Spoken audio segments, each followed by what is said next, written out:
విద్యా సంస్థలలో ఫీజులను నియంత్రించాలి, ఫీజుల రెగ్యులేటరీ ఒక కమిటీ వేయాలి, 25% సీట్లు పేదలకు కేటాయించాలని చెప్పేసి తెలంగాణ విద్యా కమిషన్ ప్రభుత్వానికి ఒక నివేదిక ఇచ్చేందుకు సిద్ధపడింది.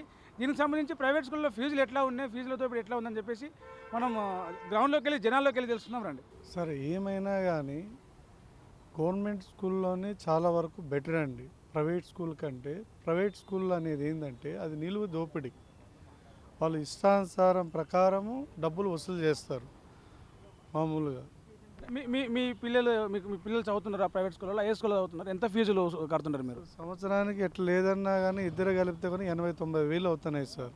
ట్రాన్స్పోర్ట్ ఛార్జ్ అనేది సపరేట్ ఉన్నదండి. చాలా వరకు కట్టకపోతే సతాయిస్తూనే ఉంటారు ప్రైవేట్ స్కూళ్ళు. అంటే ఇప్పుడు ఆ ఫీజులు తగ్గించాలి, ఫీజులు మొత్తం బాగా ఫీజులు తీసుకుంటున్నారు, కంట్రోల్ చేయాలి, 25% ఫీజులు పేద పిల్లలకి ఇవ్వాలని చెప్పేసి విద్యా కమిషన్ ఒక ప్రపోజల్ పెట్టింది, ఒక నివేదిక తయారు చేసి ఇచ్చింది. దాని మీద మీరు ఏమంటారు? సరే, ఈ గవర్నమెంట్ అయితే ఇంతవరకు అడ్మినిస్ట్రేషన్ అనేది ఏమీ బాగలేదండి. I have not rejected that in government also. There is not there in educated minister, 1 year that in no home minister, no education minister sir. నా ఒపీనియన్ నేను చెప్తున్నాను. సో ఎవరు వచ్చినా కానీ ప్రజలకు ఉపయోగపడే చేస్తే మంచిదండి. అంటే ఇప్పుడు ఈ ప్రైవేట్ స్కూల్లో ఫీజులు తగ్గించడం, తల్లిదండ్రుల మీద భారం తగ్గించడం అనేది ప్రజలకు ఉపయోగపడేది కదా, దాని గురించి ఏమంటారు? మంచి నిర్ణయం అంటారా, ఏమంటారు అది? సార్, ఇదైతే మంచి నిర్ణయం, నేనైతే ఒప్పుకుంటాను. కాకపోతే అది తొందరగా చేస్తే ఆ నిలువు దోపిడీ అనేది ఈ గవర్నమెంట్ అనేది చేస్తే మంచిదే సార్. ప్రైవేట్ స్కూల్స్ అంటే ప్రైవేట్ స్కూల్స్ అంటే ఇప్పుడు స్పెషల్ కేర్ తీసుకుంటారంటారు. Government schools should also improve their standard of education అనమాట. ఇప్పుడు ప్రతి ఒక్కరు ఎవరైనా ఇప్పుడు పొలిటీషియన్స్ ఉన్నారు, వాళ్ళు గవర్నమెంట్ స్కూల్ చదివిస్తారా? వాళ్ళ పిల్లలను గురుకులాలు ఉన్నాయి, గురుకులాల్లో మంచి ఫుడ్ పెట్టాలి, పిల్లలకు రోజు బాయిల్డ్ ఎగ్ పెట్టాలి, చికెన్ పెట్టాలి. ఎంతోమంది so many people are dying, nobody is bothered. Allu Arjun incident అయితే దాన్ని అసెంబ్లీలో చర్చించి అంత ఇష్యూ చేసిండ్రు. పేదవాడికి కూడా ఇప్పుడు మనుషులు అందరూ ఒకటే కదమ్మా. జాబ్ ఆపర్చునిటీస్ ఇంప్రూవ్ చేయాలి, చాలా ఉన్నాయి సమస్యలు. మెయిన్గా మనం మాట్లాడిస్తున్న టాపిక్ ఏంటంటే ప్రైవేట్ స్కూళ్ళల్లో ఫీజుల దోపిడీని నియంత్రించేందుకు ఒక ఒక ఒక విధానం తీసుకురావాలి, చట్టం తీసుకురావాలండి. ఇప్పుడు ఏ క్లాస్ బి క్లాస్ అని ఉన్నారు ఇప్పుడు అందరు. ఇప్పుడు మల్లారెడ్డి వీళ్ళంతా అన్ని యూనివర్సిటీలు పెట్టుకుంటారు. ఒక కాన్స్టెంట్గా ఫీజులు పెట్టాలి. ఇప్పుడు బీసీ స్టూడెంట్స్కి గవర్నమెంట్ స్కాలర్షిప్ ఇస్తున్నా ఉంటుంది, but nobody is giving scholarship అనమాట. స్కాలర్షిప్ ఇస్తే మంచిదే కదా పేదవాళ్ళకు. ఇప్పుడు అంత డెమోక్రసీ అంటే ఏంది? All should be treated equally. అట్లయితేనే బాగుంటుంది. ఎడ్యుకేషన్ ఇంప్రూవ్ కావాలంటే గవర్నమెంట్ చేనుత హెల్ప్ చేయాల్సిందే. అంటే ట్యూషన్ ఫీజులు పట్టుకుంటున్నారండి. ట్యూషన్ ఫీజులు ఒకటే తీసుకోవాలి, మిగతా రకరకాల పేర్లు చెప్పి తీసుకుంటారు. మేనేజ్ గవర్నమెంట్ కోట అంటారు. ఇప్పుడు చైతన్య భారతి ఉంది, లక్షలు వసూలు చేస్తారు. ఒక ఏబీసీ అని ఫిక్స్ చేసినా but the fee restriction should be there, nobody is bothered. Government చెప్తే చేయాలి. ఇప్పుడు చెప్పడం ఈజీ, ఇప్పుడు పర్మిషన్స్ ఇస్తున్నారు, ఇష్టం ఉన్నట్టు ఇస్తున్నారు. ఇప్పుడు ఇంజనీరింగ్ చదివించాలంటే ఎంత కష్టం అండి. ఒక మిడిల్ క్లాస్ ఫ్యామిలీ ఎంప్లాయీ చదివేయాలంటే చాలా కష్టం అవుతుంది. ఇప్పుడు గవర్నమెంట్ ముందు వస్తేనే పిల్లలు చదువుకుంటారు. చాలామంది చదువుకోలేక ఉద్యోగాలు దొరకక చాలా అవసరపడుతున్నారు. ఎంప్లాయ్మెంట్ ఆపర్చునిటీస్ ఇంప్రూవ్ చేసుకోవాలి. బీటెక్ చేసిన వాళ్ళు 10,000 12,000 చేస్తున్నారండి. 10 లక్షలు 5 లక్షలు పెట్టి బీటెక్ కంప్లీట్ చేసి nobody is getting good jobs. ఇంకేం చెప్పాలి చెప్పండి, అంతే కదా. మీరు కొంచెం చెప్తే ఎవడో ప్రిపేర్డ్ మంచిగా. సరేలే, ప్రైవేటే, గవర్నమెంటే. కానీ ఈ ప్రైవేటు అంటే ఏమన్నా డ్రెస్ కోడ్ అని, ఫీజు అని, ఇది అని అదని గుంజులు మాత్రం గుంజుతారు. పేదోనికి మాత్రం అది సాధ్యం కాదు, తలక మించిన భారం. కాకపోతే ఏంటంటే మధ్యతరగతి కుటుంబాల కన్నా ఈ గవర్నమెంట్ స్కూళ్ళకు ఉన్న ఇంగ్లీష్ మీడియం అది పెట్టిరు కదా, అది కానీ కనీసం వీళ్ళు మెయింటెనెన్స్ చేస్తే దానివల్ల పిల్లలు సేఫ్ అవుతుంది, పేదోడు బతాడు. అంతేగాని ఈ మొత్తం ఏదే గవర్నమెంటే కావాలనుకుంటానా ఈ ప్రైవేటు ఈ ప్రైవేట్లో పోతే సగం మునిగిపోతాను మాలాంటి వాళ్ళం. అంటే ఫీజులు ఎక్కువ వసూలు చేస్తున్నారు, ఫీజులు తక్కువ చేయాలి, ఇంత ఫీజులు అని చెప్పేసి గవర్నమెంటే డిసైడ్ చేయాలని చెప్పేసి విద్యా కమిషన్ ఒకటి తీసుకొచ్చింది. దాని గురించి ఏమంటారు? నేను ఒక మాట చెప్తానా, ఇప్పుడు మీరు అనడం కాదు, నేను మాట్లాడడం కాదు. ప్రైవేట్ అంటే సోకు, గవర్నమెంట్ అంటే అది తల్లి. ఎప్పుడు కానీ ఇంతకుముందు ఏమైనా ఉన్నదన్న పెద్దవాళ్ళు శిక్ష చదివినప్పుడు డిగ్రీ చేసినతో సమానం ఉండే, అవునా? మరి ఇప్పుడేముందన్న, ఇంట్లో ఇంటర్ చేసినా, పిహెచ్డీ చేసుకున్నా, పీజీ చేసినా, ఎంటెక్ చేసినా ఫార్మసీ చేసినా ఏం చేసినా కానీ దాని కింద బలదూరు. అప్పుడు బాలిస చదివినోడే మంచి నాలెడ్జ్ ఉండే. మరి అంత నాలెడ్జ్ ఇప్పుడు వీళ్ళు నేర్పుతారా? లేదు. ఏమైనా పైసా కోసమే వీళ్ళు అంత చేసేది. ఈ ఫీజులు తగ్గాలనుకొని మీరు అంటారు. ఫీజులు తగ్గించడం కంటే ప్రైవేట్ స్కూళ్ళలో కొంచెం అరికట్టడమే మంచిది. అంటే నాణ్యత, విద్య, క్వాలిటీ అట్లా చూసుకొని మాట్లాడుకుంటే బెస్ట్. అంటే ఇప్పుడు గవర్నమెంట్ అన్న ఎవరి పడితే వాళ్ళకి ఇస్తారు, గవర్నమెంట్ ముద్ర ఆడబెడతారు. అది కాదు కదా ముఖ్యం, నాణ్యత కదా కావాల్సింది పిల్లలకు. ఇప్పుడు ఉన్నారన్న, ఇప్పుడు ఉన్నదానికి ఏమున్నదన్న, పెద్ద పాలసీ చదివిందంటే ఆ రోజులల్లో దొర. ఇప్పుడు నువ్వు పిహెచ్డీ చేసినా కానీ వేస్ట్. ఆ నాణ్యత లేదు, ఆ నాలెడ్జ్ లేదు. ఏంటంటే వస్తానో పోతానో 10 మంది వస్తారు, బ్యాగులు వేసుకొని 10 మంది స్కూల్లో పెడతారు. ఈ టీచరు ఈమె మ్యాథ్స్, ఈమె ఎకనామిక్స్, ఈమె అది అని చెప్తారు. కానీ అది కాదు.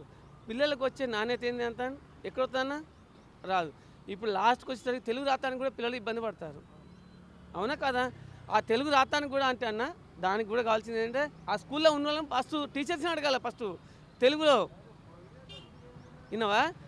తెలుగులో మనం 2 అక్షరాలు అడిగితే ఆమె రాసేటట్టు ఉంటే ఆమె తెలుగు ఇంగ్లీష్ అన్నీ నేర్చుకున్న మనిషి అట్లా అడికాడు వేసుకుంటే పిల్లలు బాగుపడతారన్న. అంతేగాని ఈ లేకుంటే డబ్బులు కావాలనుకో ఏదో చాలామంది వరకన్నా విద్య మీద సంపాదించేటోళ్ళు ఎక్కువ ఉన్నారు. నేను అనేది అది. That is my last. తగ్గిస్తే మంచిదే ఉంటుంది. తగ్గిస్తే పిల్లలకు సంవత్సరానికి ఒకసారి పెంచుతూనే ఉన్నారు. ఈ ఫీజు ఆ ఫీజు అని టూర్లన్నీ 4,000 4,500 అట్లా తీసుకుంటున్నారు. మా మనమడి ఇట్లా మొన్ననే పోయేసి వచ్చిర్రు. ఏం చదువుతున్నారమ్మా మీ పిల్లలు, మీ మనవలు? 10th class. 10th క్లాస్కి ఫీజు ఎంత వసూలు చేస్తున్నారు? ఇక 40 చిల్లర పడుతుంది. ఇక్కడ లేరు వాళ్ళ మొగలాల సైడు, కానీ ఇక రేటు మరి ఫీజులు కట్టలేకనే ఇక మేము సగం ఇస్తున్నాం వాళ్ళని చూడలేక. వాళ్ళు చేసే డ్యూటీలకు వాళ్ళకి వీళ్ళకు బ్యాంకులో చేస్తే ఏమొస్తుంది సార్ వాళ్ళకి? అదే ఇప్పుడు జాబ్లు ఉండి వాళ్ళు ఎగగొట్టిపోయిన వాళ్ళని వాళ్ళని వసూలు చేయడానికి అది వాళ్ళది. ఆ చదువు సరిపోతలేదు. ఆ ఫీజులు, కిరాయిలు, వాళ్ళ ఇద్దరు పిల్లలు ఉంటేనే వాళ్ళకు 40,000 30,000 అవుతున్నాయి. ఇప్పుడు 5వ క్లాసే మా మన్మరాలు 35,000 అవుతుంది సంవత్సరానికి. అంటే గరీబ్ వాళ్ళకు ఇట్లా 30,000 40,000 ఫీజులు కట్టాలంటే భారం అవుతుంది. అందుకే తక్కువ చేయాలని చెప్పేసి ఒక ఆలోచన. మరి చేస్తేనే మంచిది కదా సార్. చేస్తేనే వీళ్ళని కాక ఇంకోళ్ళని కూడా వేస్తాము. తక్కువ ఫీజులు చేస్తేనే ఇంకో దాంట్లో ఇంకోళ్ళని కూడా చేర్పించగలుగుతాం. కానీ మనం ఎంత ఫీజులు కడితే స్కూల్లో ఏమేస్తాం, గవర్నమెంట్ స్కూల్లో వేసి అప్పటిదాకా అంటాము. అట్లా ఫీజులు తగ్గించడం అనేది మీరు తగ్గిస్తేనే మంచిగా ఉంటుంది. తగ్గిస్తేనే మంచిది కదా. తగ్గిస్తేనే మంచిది కదా సార్. ఎవరి పిల్లలకైనా పేదవాళ్ళకైనా అదైనా గవర్నమెంట్ స్కూళ్ళల్లో అంటే ఇవాళ రేపు మరి ఫీజులు ఇంకా చదువులు చెప్తలేరు, టీచర్లు కొడుతురు అది ఇదని అంటున్నారు. ప్రైవేట్ కన్నా పంపిద్దామంటే మరి అంతంత ఫీజుల మీద ఎవరు చదివించుకుంటారు, ఏం చేస్తారు? అది మరి అంతే కదా సార్. మరి ఫీజులు మరి బిజినెస్ మీద ఏమంత 1,000 వస్తాయా? అవి ఆరిపోతాయి. ఇక జరైతే ఆరిపోయినాయి అంటారు. మరి ఆ ఫీజులు ఎట్లా వెళ్ళాలి? ఇల్లు కిరాయి ఎట్లా వెళ్ళాలి? మరి మేము ఇంత ఎవరికి చెప్పుకోవాలి? మీరు తగ్గిస్తా అంటారు, ఈ సీఎం వస్తే తగ్గిస్తా అంటారు, ఆ సీఎం వస్తే తగ్గిస్తా అంటారు, ఎవరు తగ్గియట్లేదు. మరి మేము ఎట్లా బతకాలి? ఏం సంగతి? ఈసారి తగ్గిస్తే ఇంకా మంచిదే. సార్ తగ్గిస్తే ఇంకా వేరే వాళ్ళని కూడా చేర్పియడానికి వీలవుతుంది. అంతే. అదే ఇప్పుడే స్కూల్ నుంచి వస్తున్నామండి. So obviously the lot of private schools are charging way too high prices అండి. అసలు వాళ్ళు ఇచ్చే ఫెసిలిటీకి ఫీకి సంబంధం లేదు. స్కూల్ది కరికులం చూస్తే ఒకలాగా ఉంటుంది, బట్ ఫీ స్ట్రక్చర్ చూస్తే ఇంకోలాగా ఉంటుంది.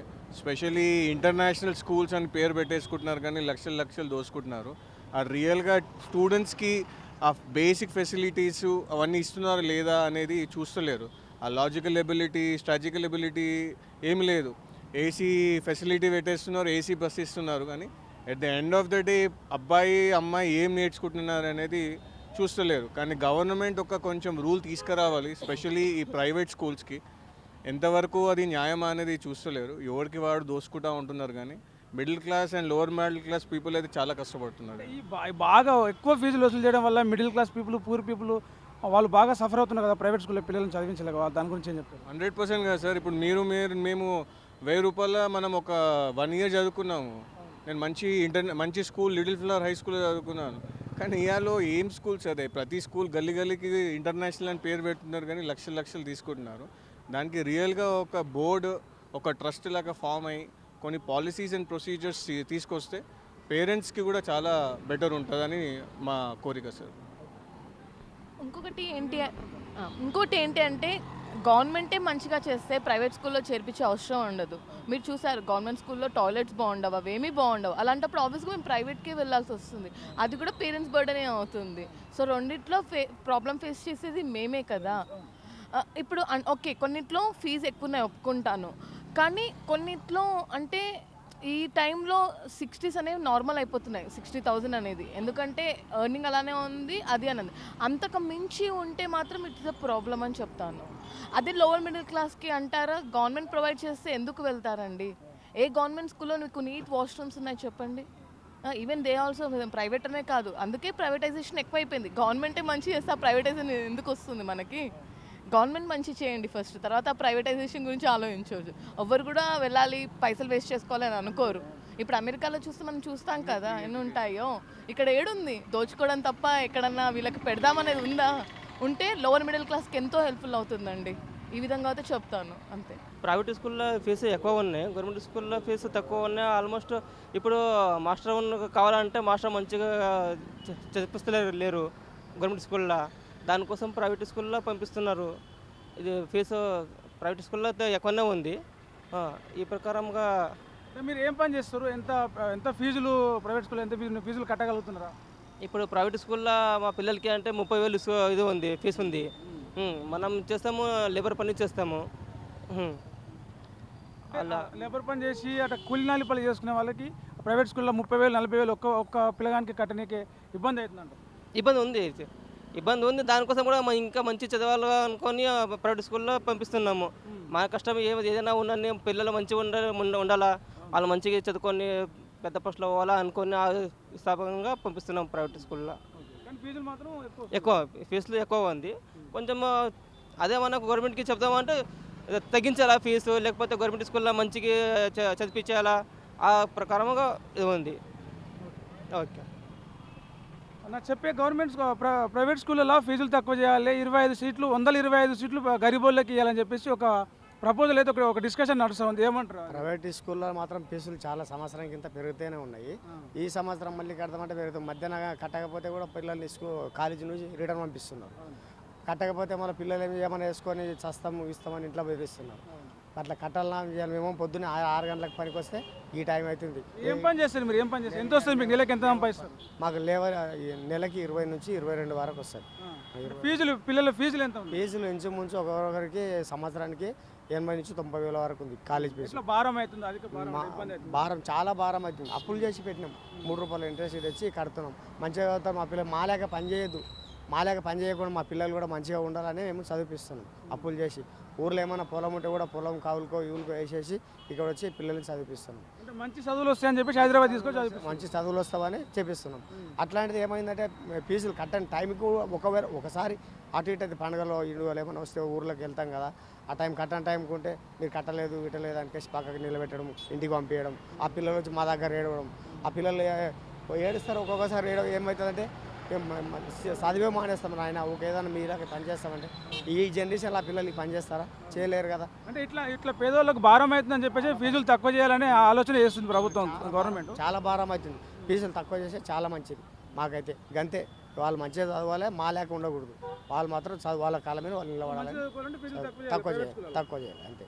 గవర్నమెంట్ స్కూల్లో వేద్దామంటే గవర్నమెంట్ స్కూల్లో కరెక్ట్ ఉండదు, ఒకసారి లేకుంటుంది. ఏదో వారంలో 2 సార్లు పోతారు, 4 రోజులు ఇంటికి వచ్చేస్తారు. అట్లా గవర్నమెంట్లో కూడా ఇద్దరు, మా పిల్లలు 4 గవర్నమెంట్లో 2 చదువుతున్నారు, ప్రైవేట్లో 2 చదువుతున్నారు. ప్రైవేట్లో మొన్న పొలం గిరువు ఎట్టుకేసి అది కౌలుకి వేసేసి తెచ్చి కట్టినాం ఫీజులు మొన్న పండుగ అయినాక. అంత ఇబ్బంది అవుతుంది. ఫీజు 25,000 కట్టినా సార్. 25,000 కట్టిన తర్వాత ఎగ్జామ్ రాయడానికి సర్టిఫికేట్ ఇస్తున్నారు, అది హాల్ టికెట్ ఇస్తున్నారు. అట్లా అదే సార్, తక్కువ చేయాలి సార్, ఏమన్నా తక్కువ చేయాలి. నాగరాజు, ఎస్ఎఫ్ఐ తెలంగాణ రాష్ట్ర కార్యదర్శి. తెలంగాణ రాష్ట్రంలో కాంగ్రెస్ ప్రభుత్వం అధికారంలోకి వచ్చిన తర్వాత విద్యా కమిషన్ నియమించింది. ఈ విద్యా కమిషన్ చైర్మన్గా ఉన్నటువంటి ఆకునూరు మురళీ గారు ప్రైవేటు విద్యా సంస్థలు, ప్రధానంగా తెలంగాణ రాష్ట్రంలో హైదరాబాద్ మహానగరంలో ఎల్కేజీకి 4 లక్షల రూపాయలు తీసుకుంటున్నటువంటి ఫీజులు వసూలు చేస్తున్నటువంటి ఇంటర్నేషనల్ స్కూల్ కావచ్చు, కార్పొరేట్ స్కూల్ కావచ్చు, ప్రైవేట్ స్కూల్ కావచ్చు, వీటి నియంత్రణ కోసం కొన్ని కేటగరైజ్ చేస్తూ ఒక నివేదికని ఈ రాష్ట్ర విద్యాశాఖ అధికారి కార్యదర్శి గారికి అందజేయడం జరిగింది, రాష్ట్ర ప్రభుత్వానికి అందజేయడం జరిగింది. ఈ రిపోర్ట్ ఎట్లున్నా సరే గతంలో తిరుపతిరావు కమిటీ చేశారు బీఆర్ఎస్ ప్రభుత్వం ఉన్నప్పుడు, అలాగే కేటీఆర్ నేతృత్వంలోని మంత్రులు ఉపసంఘం వేశారు. ఈ ఏమి చేసినా కూడా ఫీజులు నియంత్రించలేకపోయినాయి. ఇప్పటికే విద్యా హక్కు చట్టం 2009లో వచ్చినటువంటి విద్యా హక్కు చట్టం 25% ఉచితంగా ఎస్సీ ఎస్టీ అలాగే మైనారిటీలు, పేదలు, బడుగు బలహీన వర్గాల వారు, అనాథలు ఉన్నటువంటి వారికి ఉచితంగా కార్పొరేట్, ప్రైవేట్ స్కూళ్ళలో ఇవ్వాలని చట్టం చెప్తుంది. ఇది తమిళనాడు, రాజస్థాన్, కేరళ లాంటి రాష్ట్రాలు అమలవుతున్నప్పటికీ 20% సీట్లు ఇచ్చే విధానం తెలంగాణలో అమలు కాని పరిస్థితి ఉంది. దీని మీద కొంతమంది కోర్టుకు కూడా ఎక్కినటువంటి పరిస్థితి ఉంది. ఇప్పటికి మేము చెప్పేది ఏమిటంటే ఈ ఫీజులు నియంత్రించడం కోసం ఒక ప్రత్యేక చట్టం చేయాలి. వాటితో పాటు 20% ఉచితంగా పేదలకి, పేద విద్యార్థులకు అందించాలనేది కూడా మేము గతం నుంచి పోరాడుతున్నాం. వీటిని అమలు చేయాలని కూడా మేము కోరుతా ఉన్నాం.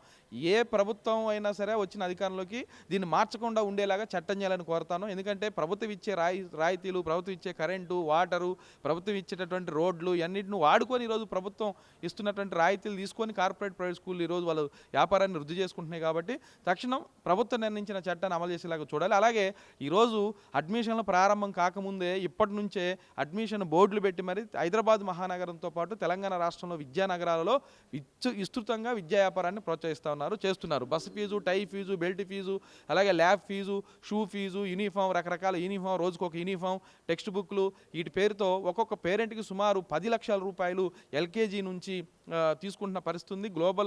గచ్చిబౌలిలో గ్లోబల్ ఎడ్యుకేషన్ పేరుతో ఈరోజు 10 లక్షల రూపాయలు కిండర్ గార్డెన్కి తీసుకుంటున్న పరిస్థితి. కాబట్టి దీని మీద ప్రభుత్వ నియంత్రణ అవసరం. ఖచ్చితంగా దీన్ని నియంత్రించాల్సిన అవసరం ఎంతైనా ఉంది. కాబట్టి తక్షణమే ప్రభుత్వం ఫీజుల నియంత్రణ చట్టం చేయాలి, కఠినంగా వ్యవహరించాలి. అలాగే 25% సీట్లను ఉచితంగా పేద విద్యార్థులకి కార్పొరేట్, ప్రైవేట్ స్కూళ్ళలో ఇచ్చేలాగా ఓ ప్రత్యేకమైన చట్టం చేయాలని మేము ప్రభుత్వాన్ని కోరుతా ఉన్నాం.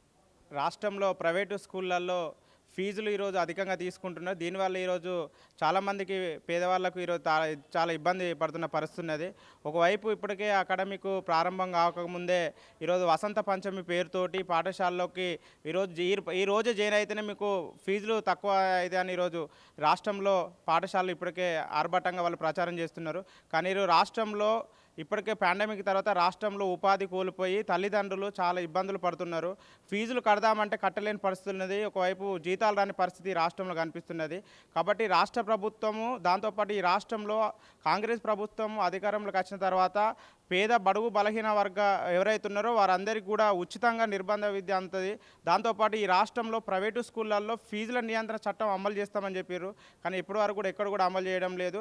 దీనివల్ల ఈరోజు కార్మిక వర్గం, దాంతోపాటు పేదవారు తీవ్ర ఇబ్బందులు పడుతున్నారు. అదేవిధంగా ప్రభుత్వ పాఠశాలను కూడా బలోపేతం చేస్తామని ఈ రాష్ట్ర ప్రభుత్వం చెప్పింది. కానీ ఎక్కడ కూడా ప్రభుత్వ పాఠశాలను ప్రత్యేకంగా విజిట్ చేసి దాంతోపాటు ప్రభుత్వ పాఠశాలలో మౌలిక వసతులు కల్పించని పరిస్థితి ఈ రాష్ట్రంలో కనిపిస్తుంది. కాబట్టి రాష్ట్ర ప్రభుత్వం ఈ అకాడమిక్ ప్రారంభం కాకముందే ప్రభుత్వ పాఠశాలను పరిరక్షించాలి, ప్రభుత్వ పాఠశాలలో మౌలిక వసతులు కల్పించాలని ఈరోజు కోరుతున్నాం. అదేవిధంగా ప్రైవేటు, కార్పొరేట్ స్కూళ్ళల్లో కూడా ఫీజుల నియంత్రణ చట్టం కూడా తీసుకొచ్చి అందరికీ నాణ్యమైన విద్య అందించాలని కోరుతున్నాం. ప్రైవేట్ స్కూళ్ళలో ఫీజులను నియంత్రించాల్సిందే ఒక చట్టం తెస్తే బాగుంటుంది, మేము దాన్ని స్వాగతిస్తున్నాం, ఎప్పటి నుంచి ఎదురు చూస్తున్నామని చెప్పేసి జనాలు చెప్తా ఉన్నారు. ప్రైవేట్ స్కూల్లో ఫీజులతో పాటు గవర్నమెంట్ స్కూల్లో కూడా సౌకర్యాలు కల్పించాలి, మంచి వసతులు కల్పించాలి, తగినంత స్టాఫ్ ఉండాలని చెప్పేసి జనాలు కోరుకుంటా ఉన్నారు. ప్రపంచంలో ఏ మూల ఏ క్షణం ఏం జరుగుతుందో వేగంగా తెలుసుకోవడానికి తొలి వెలుగు వాట్సాప్ ఛానల్ని ఫాలో చేయండి.